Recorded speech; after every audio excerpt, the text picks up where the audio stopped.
Assalamualaikum warahmatullahi wabarakatuh.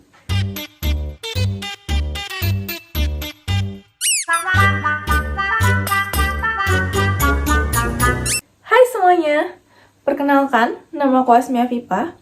Di sini aku ingin menganalisis studi kasus dua perusahaan. Perusahaan yang aku analisis yakni ada perusahaan Aqua dan juga perusahaan Ades. Sebelum aku menjelaskan terkait kedua perusahaan tersebut, jangan lupa untuk like, komen, dan subscribe ya. Selamat menonton! Yang pertama adalah sejarah perusahaan Aqua. Aqua adalah pelopor air minuman dalam kemasan di Indonesia yang didirikan oleh Tirta Utomo pada tahun 1973 dengan nama PT Golden Mississippi. Produk pertama Aqua diluncurkan pada tahun 1974 dengan kemasan botol kaca 950 ml dan dengan harga jual seharga Rp75 yang pada saat itu dianggap mahal. Kemudian, pada tahun 1975, Aqua memperkenalkan kemasan galon 19 liter yang kemudian menjadi inovasi di pasar Indonesia. Seiring berjalannya waktu, Aqua terus berinovasi dengan menghadirkan kemasan plastik PET pada tahun 1985 yang lebih praktis dan ekonomis. Yang selanjutnya ada masa kejayaan Aqua. Masa kejayaan Aqua dimulai sejak awal pendiriannya di tahun 1973 yang berhasil memperkenalkan air minum dalam kemasan pertama di Indonesia. Kemudian di tahun 1978 menjadi titik balik penting karena Aqua mengalami titik impas atau BEP yang menandai awal pertumbuhan pesat perusahaan. Kemudian adanya inovasi produk dan kemasan seperti peluncuran galon 19 liter di tahun 1975 dan pengembangan kemasan PET mulai tahun 1985. Selain itu juga adanya ekspansi pabrik yakni pendirian pabrik kedua di Pandaan di tahun 1984. Kemudian di tahun 1995 menerapkan produksi inline yang meningkatkan higienitas dan efisiensi produksi. Aqua terus mempertahankan dominasi pasar hingga kini dengan inovasi produk dan program keberlanjutan yang kuat. Nah, setelah membahas terkait dengan sejarah Aqua dan masa kejayaan Aqua, selanjutnya ada sejarah dan masa kejayaan dari perusahaan Ades. Perusahaan Ades adalah merek air mineral yang kini berada di bawah naungan Coca-Cola Euro Pacific Partner Indonesia. Merek ini dirintis oleh Alfi Gunawan yang mendirikan PT Alfindo Putra Setia pada 6 Maret 1985. Ades mulai beroperasi secara komersil pada tahun 1986 dengan strategi awal menjual air minum 35% lebih murah dari pesaing, yakni Aqua, dan mengimpor mesin dari Prancis dan Amerika Serikat. Kemudian, apa sih masa kejayaan dari perusahaan Ades? Nah, perusahaan Ades ini beroperasi secara komersil dengan menawarkan air minum dalam kemasan dengan harga 35% jauh lebih murah daripada Aqua. Kemudian di tahun 2000, Ades menjalin kemitraan strategis dengan The Coca-Cola Company yang kemudian mengambil alih pengelolaan merek dan memperluas jaringan distribusi. Masa kejayaan Ades semakin kuat ketika diakuisisi oleh Water Partner Bottling SA yang membawa modal dan teknologi untuk ekspansi produk dan distribusi. Kemudian, perusahaan Ades juga melakukan diversifikasi produk ke segmen makanan dan minuman kekinian, serta memperkuat distribusi omnichannel yang mendukung pertumbuhan pesat dan penetrasi pasar yang lebih luas. Selanjutnya, ada model bisnis dari Aqua dan Ades. Ada beberapa aspek yang perlu diketahui, yakni ada aspek produk, aspek distribusi, aspek keberlanjutan, aspek inovasi dan pemasaran, serta aspek tata kelola. Pertama, saya akan membahas dulu terkait model bisnis daripada Aqua. Dari segi aspek produk, Aqua ini merupakan air minum dalam kemasan berkualitas tinggi, varian lengkap, serta inovasi kemasan yang ramah lingkungan. Dari aspek distribusi, Aqua ini berfokus pada ekonomi sirkular, daur ulang plastik, dan program sosial. Kemudian, pada aspek keberlanjutan, Aqua ini merupakan produk inovatif karena ada Maison, kampanye kesehatan, serta kemitraan strategis. Kemudian, dari aspek tata kelola, Aqua ini berorientasi pada keberlanjutan dan tanggung jawab sosial. Sedangkan pada perusahaan Ades, aspek produknya yakni air minum dalam kemasan dengan harga yang kompetitif plus makanan dan minuman yang kekinian. Kemudian dari aspek distribusinya, memanfaatkan jaringan distribusi Coca-Cola plus distribusi digital dan omnichannel. Dari aspek keberlanjutan, ADES ini berfokus pada efisiensi operasional dan tata kelola dengan adaptasi tren pasar. Kemudian, dari aspek inovasi dan pemasaran, ADES ini merupakan produk dan kemasan inovatif, penetrasi pasar digital, dan segmen muda. Kemudian, aspek yang terakhir yakni aspek tata kelola. ADES ini memperbaiki tata kelola pasca tantangan keuangan, serta menjaga transparansi. Setelah membahas terkait dengan sejarah, kemudian membahas terkait dengan masa kejayaan dari kedua perusahaan tersebut, selanjutnya ada kegagalan dari perusahaan ADES serta keunggulan dari perusahaan Aqua.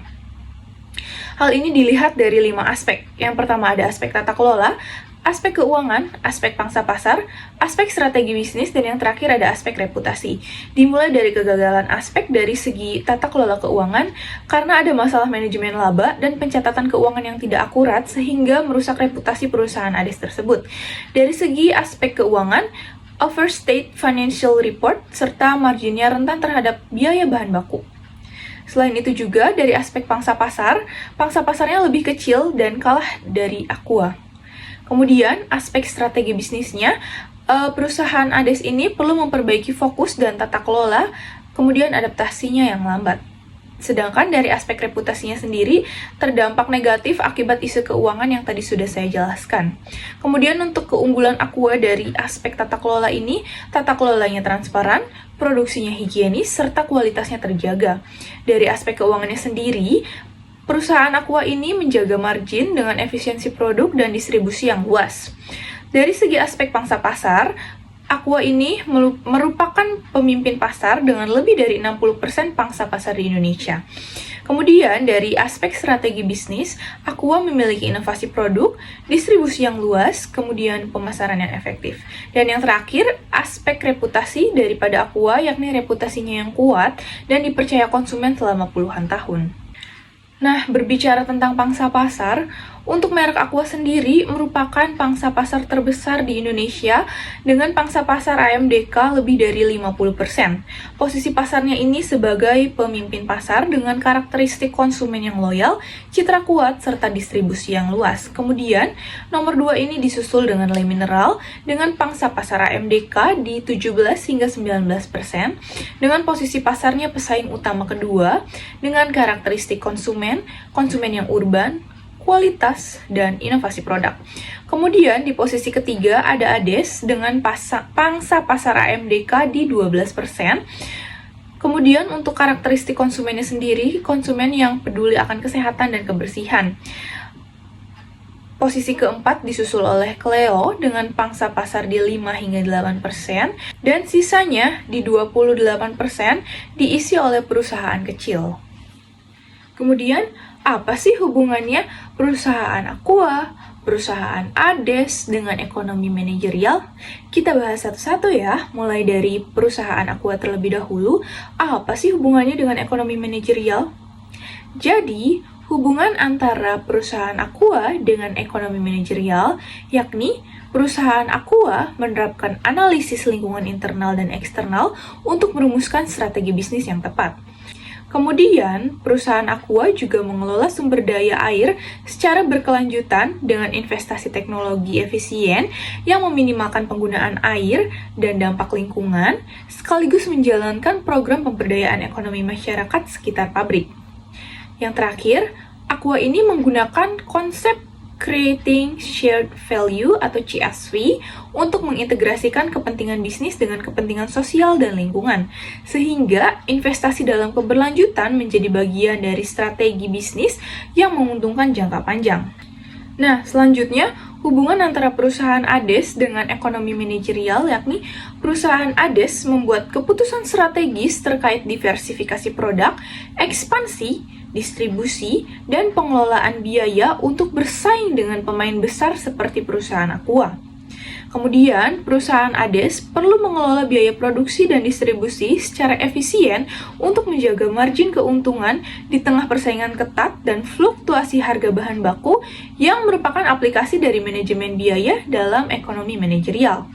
Kemudian, perusahaan ADES menghadapi risiko tata kelola keuangan dan transparansi keuangan yang mempengaruhi kepercayaan investor, sehingga perlu melakukan analisis risiko dan mitigasi sesuai prinsip ekonomi manajerial. Setelah penjelasan tadi, kemudian apa sih pelajaran yang bisa diambil? Yang pertama, strategi pemasaran yang terintegrasi dan beragam dari kedua perusahaan.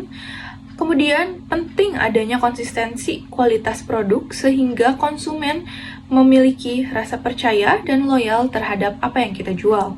Kemudian, harus ada inovasi produk dan kemasan untuk menyesuaikan keinginan dan kebutuhan konsumen.